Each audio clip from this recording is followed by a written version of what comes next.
Рад видеть вас в нашей Чеченской Республике, столице города воинской славы Грозном. Мы очень рады, что вы приехали и что мы теперь дальше знакомы, будем взаимодействовать, обмен опытами. Надеюсь, вам понравилась наша республика благодаря нашему первому президенту и Рамзану Ахматовичу и вся команда. За короткий период отстроили всю экономику и город, и республику. Все восстановили. Город производит необыкновенное впечатление. Я впервые в Грозном, но я помню фотографии после Первой и Второй войны. Это трудно себе представить, что на этом месте, по сути, как Сталинград был. Да, обычно раньше наш город сравнивали со Сталинградом, а сейчас говорят, что это Дубай. Вместе возродится такое великолепие. Я знаю отзывы многих других моих коллег. Многие коллеги приезжали сюда на различные симпозиумы, конференции, и все делились самыми теплыми впечатлениями. Но это одно впечатление внешнее. Второе впечатление очень важное об отношении. Люди себя чувствовали здесь совершенно комфортно, как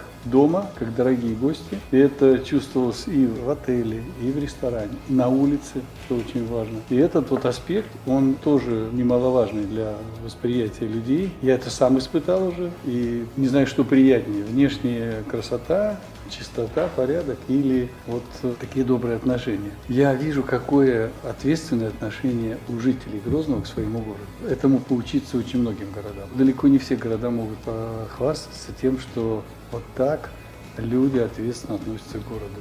Спасибо вам большое за теплые слова.